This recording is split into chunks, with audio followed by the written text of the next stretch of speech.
moment there. I had a brain fart. But nevertheless, Gen V, streaming on Amazon Prime. Why don't you hit us with the synopsis, Nick? From the world of The Boys comes Gen V, which explores the first generation of superheroes to know that their superpowers are from Compound V. These heroes are put to their physical and moral boundaries to the test, competing for the school's top ranking. Oh, I quote copy and pasted that right from IMDb. No, That no, no. sounds I weird. messed up. No, the wording of it sounds weird as I'm reading through it. These heroes put their I said are, that's like between heroes and put. These heroes put their physical and moral boundaries to the test, competing for the school's top I ranking. got you. Okay, I see. It did sound weird. I fucked up though. Yeah, all right. Well, hey, it happens. It happens to the best of us. Probably going to happen to me on the cast and crew right now, because this was created by Evan Goldberg, Eric Kripke, and Craig Rosenberg. There we go. There, and also based on is this an actual comic book series, Gen V? This is not Gen V is not a comic book series. This is based on a specific arc within The Boys, which I will touch on like towards the end of our exit survey. Okay, I like that. That's a big market tease here. This is starring Jazz Sinclair as Marie Monroe, or the Hemoglobin Goblin. I said the actual term. See, I'm screwing up left and right here. We're doing it. Chance Perdomo as Andre, Lizzie Broadway as Emma Meyer, Maddie Phillips as Kate Dunlap, London Thor and Derek Liu as Jordan Lee, Asa Germain as Sam Reardon, Shelley Kahn as Indira Shetty, Alexander Calvert as Rufus, and Patrick Schwarzenegger as Golden Boy. Oh, that was the top cast. We probably could have went a little deeper in that. There's a lot of reoccurring side characters in this. Yeah, but you got the important ones there. By the way, if this was I said before, what was the third name that you Lizzie Broadway that I said would be like fit for this if it was the 90s? Oh, Hemorrhage. For Marie Monroe, I apologize. Hemorrhage. Yes. Honestly, the Clitoris one, like if this was The Boys, if you like that would be in The Boys. Yeah, like there's one character who we don't see here, but he's in he's around this run. His name's Blarney Cock. Like there's a lot of outrageous names. So, and is he Irish? Yes. Can you make a wish? Do you make a wish on his cock? Is that what you do? I forget what his power is. Huey actually kills him pretty early in the story. Okay, all right. I forget what his power is. Anyways, enough about him. So, box office and critic reception. This show, obviously, we don't have box office for shows, but for the rating on this show, we got a 7.9 out of 10 on IMDb, and then a 97-76 split on Rotten Tomatoes with 3.2 out of 5 on Google reviews. I can't read today, and 78% of Google users liking this movie. So it kind of runs the gamut there between just being meh and really good to like near perfect. Yeah, well, I mean, it's this is one of those things where it's the critics really like it, but then the audience necessarily does it. And I hate being on the side of the critics, but I am in this instance, which I'll go into our score and tweet length review if you don't mind. Yeah, please take it away through this one. So I give this, obviously we do our scoring out of 100. I gave this a 92 out of 100. I think this is a mandatory watch for any fan of The Boys, not just from an entertainment standpoint, but it seems like from a larger story standpoint. It has great social commentary, which is what you typically get in The Boys. And there are quite a few awesome twists and some fascinating characters in this story. Yeah, I liked it. I'm not as high on it as you. I give it an 81 out of 100. Enjoyable spin-off series that adds to the greater Boys universe, as Nick just mentioned. Sometimes it was lacking subtlety and humor, I think, in its story or writing. Deals with some heavier ideas that maybe don't offer the space for humor all the time. But Gen V has most of the look and feel of The Boys, particularly when it comes to his gruesome death and having no real heroes in it. So, pretty good, enjoyable series overall. Yeah, and I think that the having no real heroes is something that I really enjoy. Like in general, I like that because it really blurs the line. It's like you don't know who to root for other than pretty much Marie throughout this entire story. You have no idea who to root for. Yeah, it's interesting because Marie kind of feels like the audience's avatar in a lot of ways, right? Like she has real background or knowledge of this school or like the inner workings or of everything like that. So she's finding out everything for the first time, kind of like we are. So I think it's, she's the main character. So obviously you're kind of thinking that she's the good person, but I found myself rooting for the humans too at a certain part. So that's fair. I mean, that's very much fair. And I mean, everyone's bad. Yeah, everyone's bad. And then also to your point of like her power being like it is kind of tough to take in. I think it's badass power, but at first it's like, oh fuck. I think that like that also is an interesting twist where this is like you put it the audience's avatar, but then at the same time like she's got this bizarre power that I would think for most people would like. It's they say it in the show. They say it in the show. Yeah, you have a power that like most people don't like or wouldn't be able to get behind.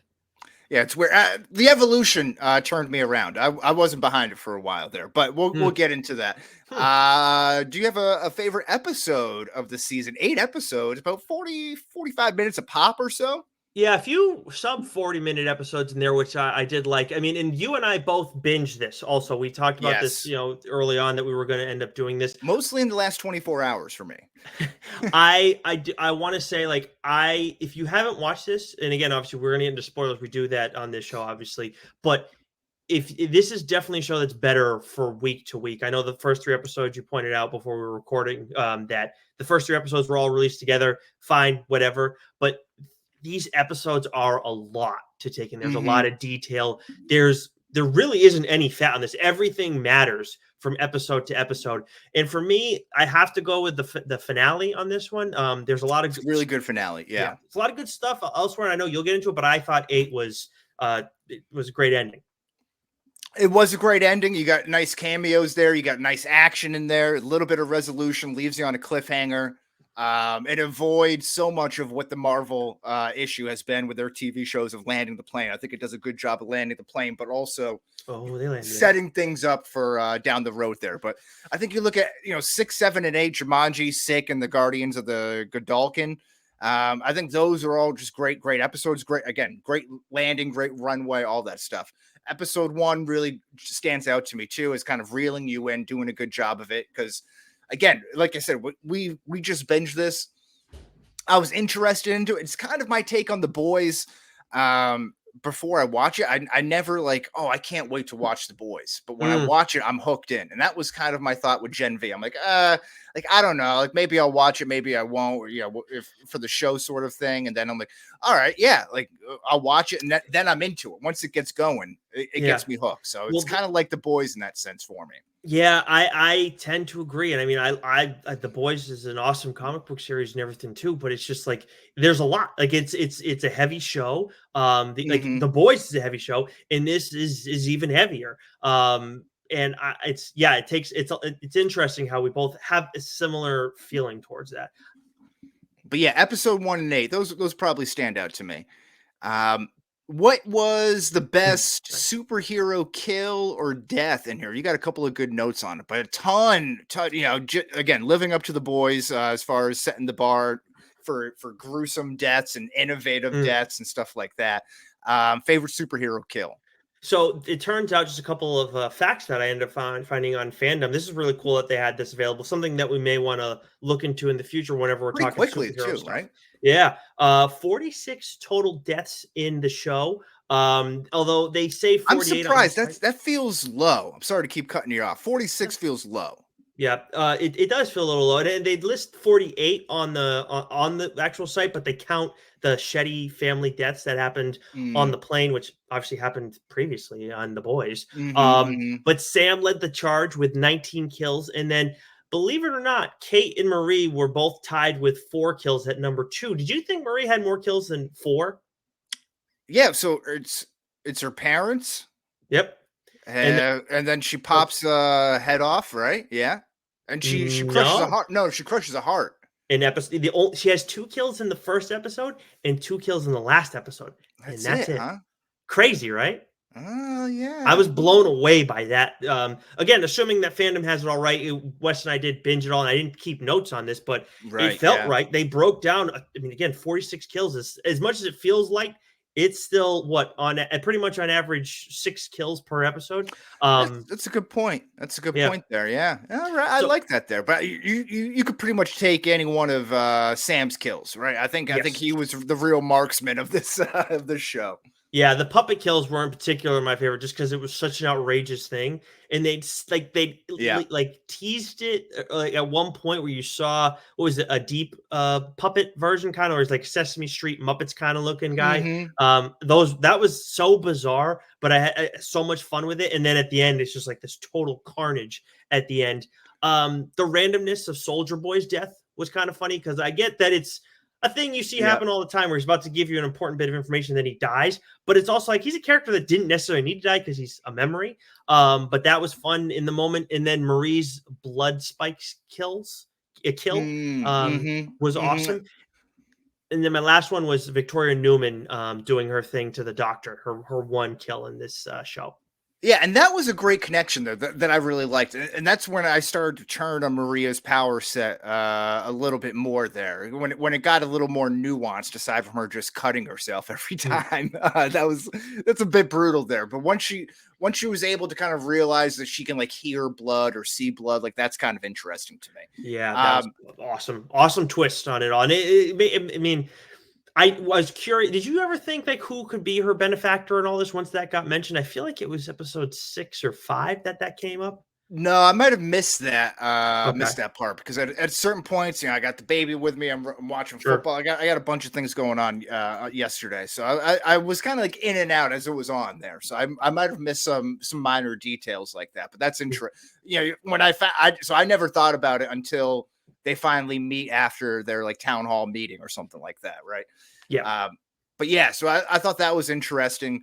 But my favorite death was Emma, Ant Girl there, going through the guard's ears to save Sam. Yeah. That one hits home to me because I have this distinct memory. I couldn't tell you which Nightmare on Elm Street it is, but I caught one scene of I think he was a deaf guy, but Freddy Krueger sticking a Q-tip through this guy's head through one ear and coming out the other and killing him. And I always had inner ear problems as a kid, so that like just freaked me out to this day. And to see that there, that was a nice full circle moment for me there. So that was kind of cool. Okay, yeah. Yeah. But you mentioned the blood spikes of Maria kills. Marie killing her family. That like was very off-putting, very sad scene in general. But again, talk about setting the tone right from the jump. I mean, you're kind of like, holy shit, this is what's happening here. Yeah, it was an amazing tone setter. Absolutely. Like the accident with her mom, but then not only that, it just gets amplified infinitely by what she does when her dad comes in the room. Yeah. And Andre killing that girl at the nightclub. I wasn't really seeing that coming. When he's like trying to throw the metal into some guy's drink to impress a girl, and he gets bumped and then just like cuts some girl's throat, bleeds out in the middle of the nightclub. Again, kind of like an unsuspecting kind of thing. He's probably the one closest to Marie as the most good hero. Yeah, he just didn't really know which direction to go. He's kind of sitting on the fence the whole time. That's what kind of annoyed me about him. Like he was like he did a good job at what he was supposed to do, but I also like he pissed me off a lot. Oh yeah. But I mean, as far as like he had the moral conscience there that I think other people lacked.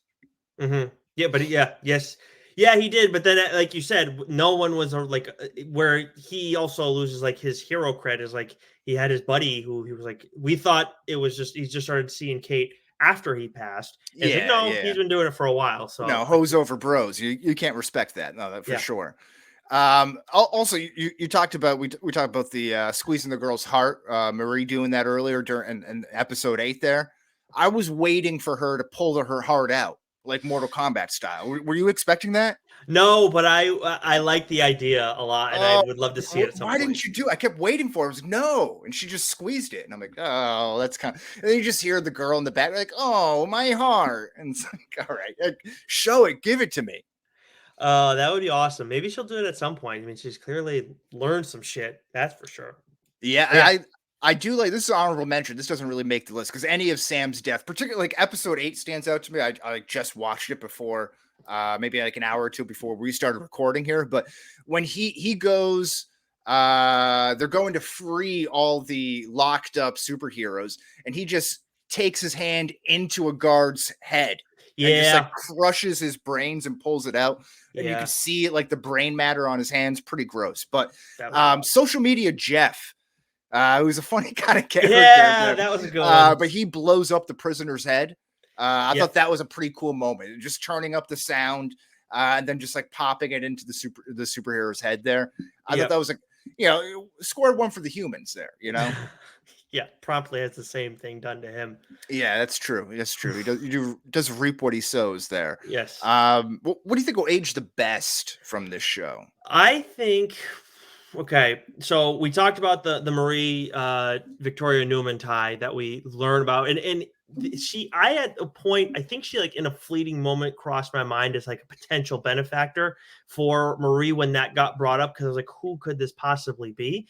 But then obviously when we see like obviously Victoria Newman is like the greatest secret in this show at this point, and it's like I forget if anybody beyond now Marie knows that she's a soup, because obviously she's taken out a few people here and there along the way. I forget if Homelander knows, but I think it's an awesome secret, and now she's the only other person that knows. So that is the thing I'm most excited about. Well, the way this whole show wraps up is awesome, but I think that's like the side plot that I'm most excited about coming out of the first season of this show. And then on top of that, I just think Marie and Kate are both awesome characters. Marie in general, I think her power, yes, at first it's like, oh boy, like this is such a boy's like the boy's character for sure. But then as it went along, I was like, no, this is a lot more badass than I first gave it credit for. And then Kate is like, her power obviously is very impactful in general, and I just think the way that what is this actress's name here? Who plays Kate? Maddie Phillips. I think she just does an outstanding job of like where we see Andre going back and forth and kind of waffling. We see it with Maddie, but a little bit more harshly. And I think she did an even better job at that. And it just also her look when her eyes like when she's what's it called? Pushing? Is that what she does? Is that like what they use to describe it? I feel like there's like I actually forget. Push too much. I think that's what they said. But yeah, they push too much. Yeah, but when when her eyes get like that, whew, man, that is. And she didn't necessarily have the deaths that maybe were as memorable, but like she tells one guard to eat their hand and like bat someone in their balls like every hour on the hour. And yell Jumanji. So she has some like creative uses of that type of telepathy, which we haven't really seen. We've seen telepathy, I think, a lot in superhero movies, but again, a little bit of innovation on the side of the boys there. So this was a minor thing. This was it had to be in the first few minutes of episode 1. The promotional video for the school, God You, I thought was just so funny and cheesy and corny. And it's like, it's so great because it's like they're showing their diversity, and it's just one guy in a wheelchair at the end. He's like, and I'm super disabled, or super abled, or whatever. It's like you could tell they're just trying to check off all the boxes. I think it's very funny. You talk about social commentary earlier. Yeah, there are some like little subtle jokes in there as well. The NC-17 Harry Potter Hunger Games vibe of the show, I'm here for it. I really liked it, especially in the beginning. This is something I wish they did more of or spent a little bit more time of, but the superhero games, thought that was really cool. Would have liked to see a little bit more of that. But I thought that was really interesting. The college vibe feels accurate to an extent. This is one of the things that will age the worst for me, but the overuse of the word fuck, it's like they're just like first being allowed to swear for the first time, and like everyone's just saying it. And like even the redheaded director of VOT who makes a cameo at the end of the season there, she comes in, is just saying F this, F that, F this, and it's just like, all right, we get it. You're a raunchy show. You know, it just feels like it felt a little forced. It feels like people who don't swear when they swear. Like some people don't swear good. And this one, you could just tell that they were like trying to swear to get the moment going, It's like, no, I'm really mad. I'm really effing mad. This whole situation is effed, man. F you. And it's like, all right, like, but that's probably that's again college vibe. Like it feels Mm, accurate. You'd just be that's my thing. swearing all Yeah. the time. But Yeah. it's like, all right, we get it. People, You're in college. You're away from your parents. Cool. you know what I will say though? You're right. There are some people in this world who don't swear well. No, It's, it's mostly all of them. Yeah. Um, oh what do you well. think will anything Yeah. else from what will age the best here, or can we move on to the next one?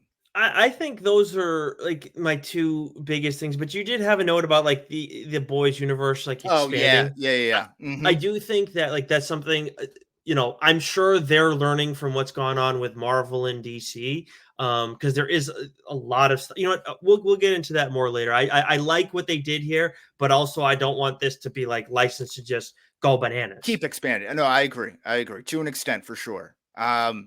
So what will age the worst? So you got a couple things there. I'll let you go first because I got a long list of things that bothered me here. Yeah, I really didn't have a lot. My only real big thing is, and this is kind of just the nature of the way things go, but like what will age the worst?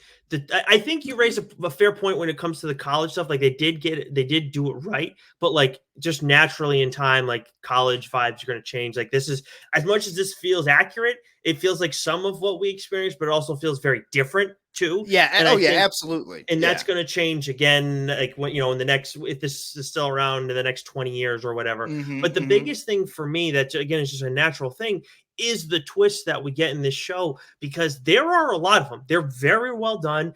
They are like they are surprising along the way for me. All of them caught me like yeah, I think most of them caught me off guard. I think the Shetty stuff was not as surprising, Mm-hmm. just given the nature of her position. But like the Kate stuff really surprised me, and some of the other things with I her thought friends. maybe I missed this, but I thought her relationship with Kate was kind of weird. How it was kind of motherly, and then like Mhm. she kind of turned on him at the end. Like at the end, when Kate invites everyone to come to Shetty's house, and then she ends up killing her. I thought that was and maybe it still is. I thought that was part of this some plan. I that one But maybe the definitely plan was to kill her. I don't know. of all the her plan was to do something to Shetty. She was turning on Shetty. If there was anything that like if there's stuff I took points off for, that may have been one of the things But because like it they was have this moment, right, where they're like holding hands, and she's like, "I know you are telling the truth," and that she really did like care for her and stuff. And then maybe I missed something, or they just cut away to like Kate going off. I don't think you missed anything because I felt like as that scene was happening, and maybe that's what they. But at the same time, they probably wanted us to feel that way. Like, is she going that way? Is she Yeah, not? And then yeah, it was yeah. just so like, whoa, like like it was a lot to process really quickly. So I think that was done deliberately, but it just I don't know. I think it like overwhelmed me in a way that I wouldn't have wanted to. So it's like a slight point off, but Yeah, yeah, yeah. still like the larger twist of her always having been in on it. I Mhm. absolutely love that. It totally makes sense, but like I absolutely loved it. I liked it, and that was one of the things that I think kind of aged the worst because, like, not necessarily aged the worst, but like I just felt like an appropriate area to bring this up. It feels very. It should have been obvious to them, more so to us, that Kate was in on it from behind. Once their minds started wiping and they couldn't remember everything, like Mm, you have someone who can control your mind right within your inner circle, an arm's reach away, like literally, right? But then they're saying like, mm. oh no, it's this doctor who we don't know who may be wiping our minds again. Like it would make sense that she was there, right? I don't know, but This is where I will agree with you a little bit on that. Is this is a little bit on Andre? Like he knows that Kate was going behind Golden Boy's back. So as much yeah, as she right, cared right, about right. him, there's a level of disloyalty already on her end. So Hmm. maybe he should have known, but everybody else, like other than like, yeah, she can manipulate you. They had no reason to think, oh, he's trying to screw Golden Boy over or whatever, or Yeah, manipulate him. no, that's fair. Yeah, no, But Andre, good point Andre, on that. this is where again, like Andre, is, he's Yeah, yeah, not my that's right. favorite. Yeah, that's good. That's a good point there. We mentioned the kids who don't swear well, and the overuse of swearing. This is my biggest problem here. Tell me if I'm like way off base, but the women's powers, and you might answer this. You might have already kind of answered this in a way, with saying Mhm. like the power sets are weird in the boys in general with Blarney cock there and everything. Oh But yeah, yeah. Marie becomes gets her superpower after a period. Again, it's kind of lacking subtlety there for the message that you're trying to send. But her powers is that she can throw blood, but she has to cut herself every time. Isn't that like so? She's just doing a disease that's very common among women, and that's her superpower. Again, kind of like flipping that on its head. I guess that feels kind of lame to me. Well, it feels also real how to does me. Like how does she not? I mean, she has to cut herself every time. What's real about that? I mean, she has superpower. I mean, what's real about it is she has to like hurt herself constantly to be able to like. It's like this is a weird power, and the only way she can do it is this weird thing that she has to do. But I was more talking about the origin of it. Yeah, I don't have the I can't buy that. You know, that doesn't work for me. You know what I mean? The suspension of disbelief. That's what I was looking for there. I don't have the suspension of disbelief to try to go along with that. But then also, like, doesn't she run out of blood? She's throwing around blood left and right, and she's just like, I'm good. Point. That's a fair point. Apparently doesn't get anemic or anything like that, or low iron or anything. I don't know. But also on that same topic, Emma becomes small, but only when she's bulimic, so she has to throw up every time. Well, until the last episode, we find out that she may have a workaround finally. Very weird. Yeah, she has to cry or something. Is it like just expelling fluids from her body that makes her? It might be, but then if it's that though, then why can't she just go to the bathroom? Right. You know what I mean? Yeah. So it should be more emotionally related, but even then, we'll see. Like, I don't know.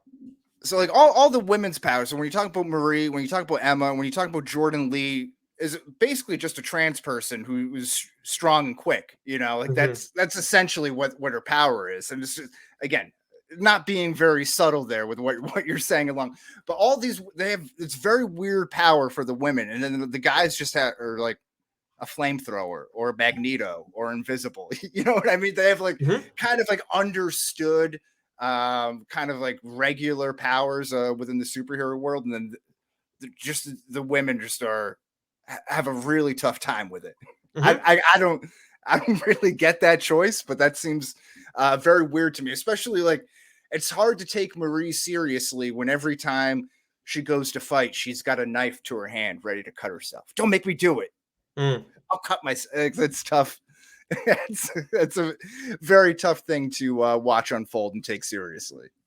Yeah, I feel like there's probably another social commentary in there, and because that's like Garth Ennis is all about satire and social commentary. So like, there's probably a reason why, because I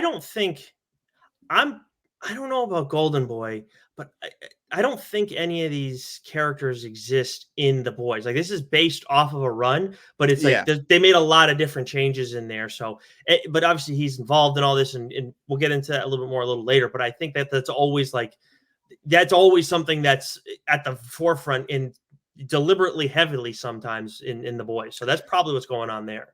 Yeah, again, it seemed very superficial, all of that there. It's like you're not really thinking too much about what the message that they're trying to send here is, but not crazy on a different note. Not crazy about the nickname God You.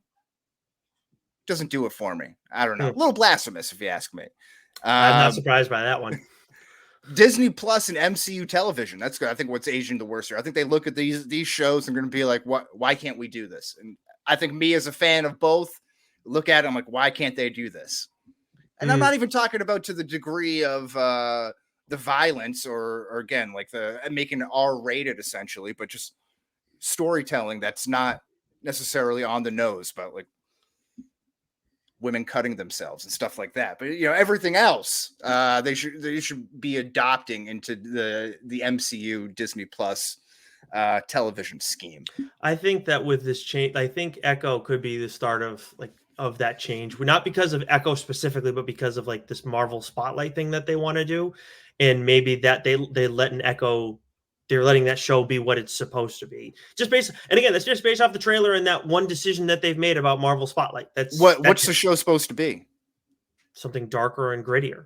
Oh, That's all I mean. Yes, and where like you're able to go into areas that maybe they weren't previously going into. Like, what's the edgiest show that they've had so far? Probably, like, to some extent, Falcon and the Winter Soldier because of a U.S. Agent, or maybe Moon Knight. because of like taking on the whole DOD. Like that's it, right? Yeah, maybe. Yeah, I Yeah. mean, but then you look at Marvel, Netflix, and those are the closest things I think you get from like Disney-ish Marvel type Yeah. stuff. The closest thing to the boys that you get. Yeah, that's true. Yeah. And that So that's the only even reason why. that's not really good, in That's comparison. where we'll, again, disagree very much so. But yes. Well, you liked Moon Knight, but did you care for Oh, Falcon and the Winter Soldier? Okay, wait. No, I liked that show. Yes, but I thought you were talking about Marvel and Netflix because we do disagree on that one. Oh, yeah, we do. That's what we're talking about. Yeah. Yeah, I think that's just about it, right? I feel like You we had- should have known that Kate was in on it from the get go. But yeah, we covered that. Yeah, I think Andre is the only person that should have been able to put that together. He's the only person. But again, love is blind and whatever. Yeah, that's right. He was trapped by the pussy. Power of the pussy there. That'll get you. Who had the best performance by a side character? So I know you have Shetty jotted down here, and this is where we always get into stuff because of like side characters. I think she is like she's a reoccurring side character. That's the only thing. So she definitely is the number one here for me because again, you take her as this sympathetic character who's kind of being attacked on multiple fronts, but then you find out she's a piece of shit. But then you kind of understand where she's coming from in all this. And again, like this is where I think when you blur the lines, and that's what this show does so well, she's outstanding. I think she's a very well written character and very well. The performance is outstanding too. But then I think when you talk about like a bit character, someone who just kind of shows up and is gone or not around as often, Tech Knight I thought was outstanding. He was a character when I vaguely remember hearing him being announced to be involved in this this series. He is such a bizarre character in the comics, like one who you see a little bit here and there. But yeah, he's got like the weird thing he's got going on in this show is what you see in the comics, but I love the spin of him having his own TV show and everything. I knew when he picked up that bagel and he just kind of looked at it longingly. I was like, he's gonna fuck that bagel. It just hit me. I was like, oh, okay. And then it came out that he's just doing it to everything too. So that was pretty funny. It's funny because he's so like well-to-do and like well-kept and everything. Like you would think that like he's like very buttoned up. So it's nice to know that he's such an asshole. Fucking anything with a hole in it, right? But yeah, so I think Shetty's on there, and for a reoccurring side character, I think she's up on the top. I liked her. Again, she was like conniving and planning, but still like soft and warm and kind of like had this like motherly kind of vibe to her when she needed to. So she kind of was able to kind of play the chameleon role to please whoever was in front of her at the moment, which I thought was kind of good. Yeah. So I love Soldier Boy's appearance. I thought that was great. And again, right in the dream about, humping the pillow, and then he's going back and forth with Andre about, who really likes or who Kate really wants. So I think that was really funny. But the Invisible RA is the guy who I like there. Maverick, I think his name is. Very funny. I love when he goes into the fighting mode, right? He's like, okay, he gets possessed by Kate and he takes the hat and the glasses off his son, leaves fully invisible. Weird ongoing thing with like him and like a llama that he's sleeping with. That's kind of weird, but I think that's a funny little bit there. But yeah, good stuff. Good stuff from the Invisible RA. And also, I didn't like him at first, but Social Media Jeff grew on me towards the end there. Shout out Social Media Jeff. My cover's blown. Who was like a double agent or something. Yeah, he was up to something. Yes, he was. Yes. They do a really good job of just like little things sprinkling them in here and there. Yeah, absolutely. Who lost the show? Polarity, like the actual Polarity. Andre's dad. I mean, he looks bad on multiple different fronts. To just not the best dad in the world. Doesn't seem like, as much as he wants what's best for his son, he just also is, No, he's like a hockey dad. He's just like living vicariously through his son and like getting kicked out of hockey rinks. Hockey is what you pick first, huh? Yeah. I think hockey parents are the worst. Interesting. I don't know which one I would necessarily. Lacrosse is a close second. Really? I didn't know. Yeah, because a lot of those, they're cut from the same cloth. The hockey parents and lacrosse parents, I probably come from they come from money or have made some money. They're probably high ranking workers in their job, where they don't have to take a lot of answers, and then this is something that's finally out of their control, and they're doing their best to put control onto a situation that they don't have control over. I think that's fair enough. And that's painting with a very wide brush, but I think it works. No, but there's definitely like a saying, I just, those are not the sports that I would have thought of, but then again, I don't know which sports I would have thought of, because I know I've heard that kind of shit before. Maybe it is hockey parents. I just never forget. But anyways, sorry, I digress. I'm getting caught up in. He's a hockey dad to me there, but I hear. And is he dead? Do we know, or was he? We just don't know. In the hospital? He's still in the hospital, as far as we know. I do like that actor, though. It's like Sean Patrick Thomas or something like that is his name. Oh, he does a great job. He does a great job in his role. It's not about Forrester. It's about polarity. No, the polarity, was not there. For me, I think the big loser is the production team for hiring the wrong Schwarzenegger as the Golden Boy. So it was Patrick Schwarzenegger, who was the legitimate son of Arnold Schwarzenegger, but this guy that I have linked there, hyperlinked, is the bastard son, but looks just like Arnold. So he's like Jon Snow, the prince who was promised, discarded by his family, not recognized. Well, Arnold recognized him and everything, but he's not a part of the family. He lives with his mother, and he looks just like him. Well, Patrick Schwarzenegger's a little scrawny little twink. Like, you're gonna have Golden Boy on there. Like, don't have like a little tweenager playing him. You get someone who actually's got some muscle, who's got some Golden Boy to him. Didn't really look like a Golden Boy to me. I was kind of shocked when it was like, this is the guy that they think is like the strongest hero out there. Sometimes it's not about how you look on the outside, but everything that's on the that's inside. what I mean. I think in this situation, if he's going to be Golden Boy, he should look the part. He should be jacked, and he should be like the pinnacle of the man. I guess I thought like, oh, this is he ended up being like a nice guy in the show, obviously. Oh, sure, yeah. Shit.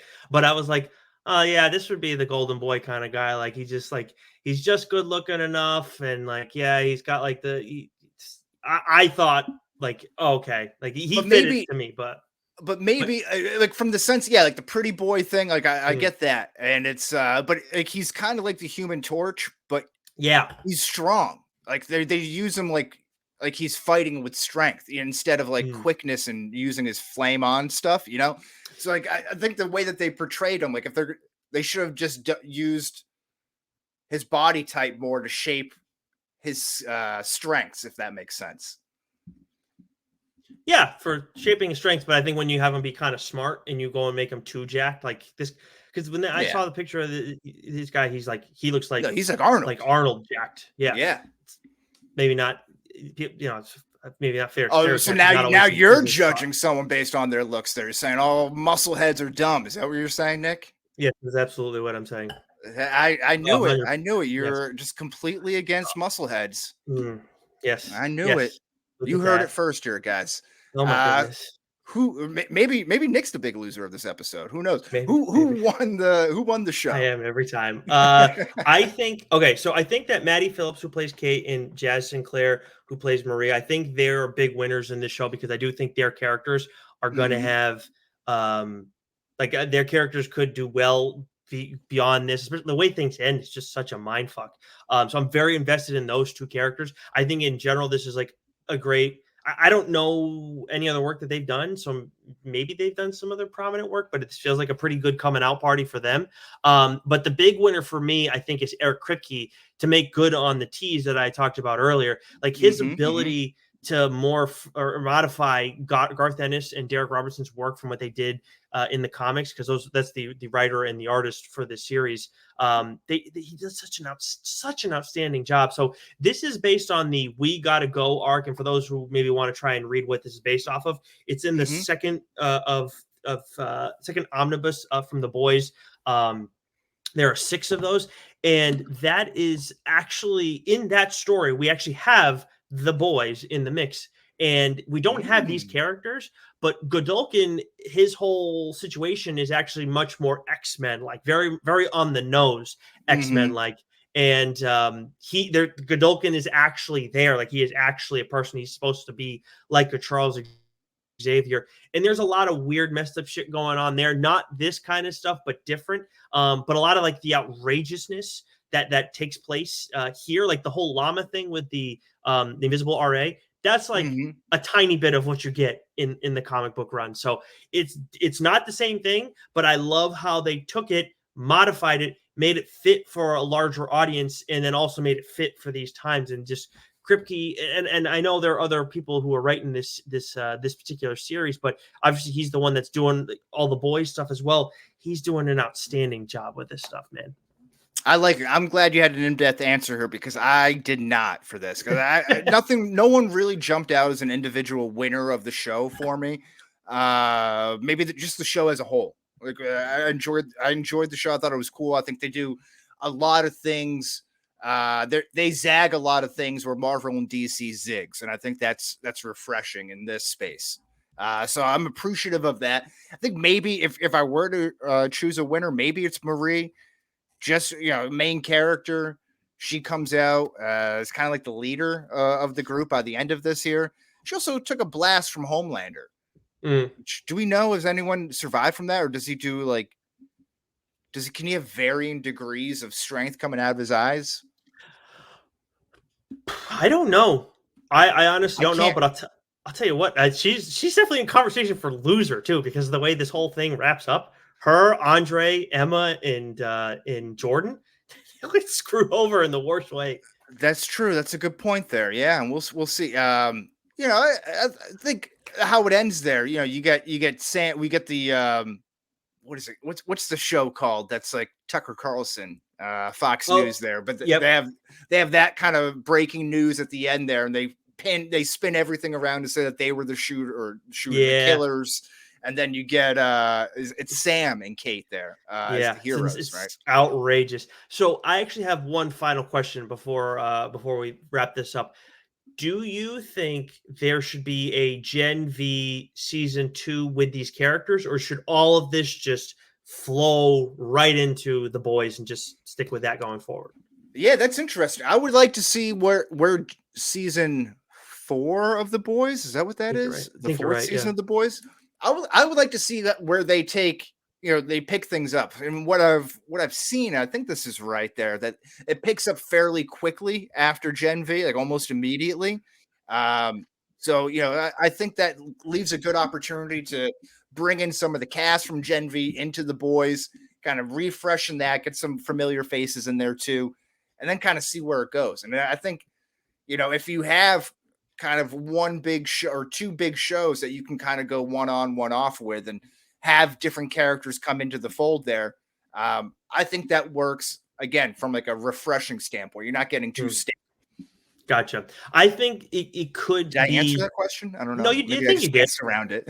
No, but I mean, like that's an answer still. Like I think that I feel a similar mind you. Like I tend to think just bring it all in to the boys and just go forward from there. But at the same time, there is room to bring this back for a season 2, depending on what they had of their vision was for the boys. Maybe this is gonna it picks up right afterwards, but maybe they don't want to get into this too much necessarily, especially if if numbers come back, from streaming and it's like, oh, I'm sure they already have everything written, but if they had the ability to look at the streaming numbers and it's like not a lot of people are watching Gen V, then it's like, okay, maybe we got to figure out a way to pivot out of this correctly and we can't just go right into the next thing.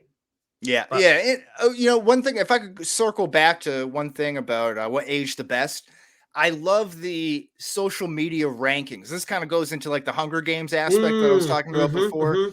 And when they're discussing the rankings, like among the board members about who to choose, I think that was a very interesting thing.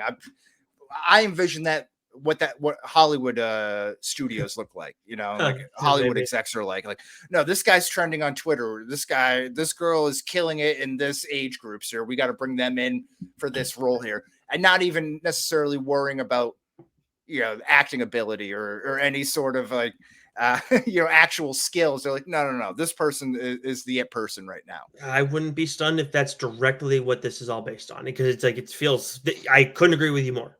I think it's very well done. Absolutely. Okay, so that's Gen V now streaming on Amazon Prime there. Nick gave it a 92. I gave it an 81. That gives it about an 85.5. 86 on the nose. 86. Wow. I was close to it. I was right around it too. So 86, really solid. Go check it out. 8 episodes, Amazon Prime. But right now,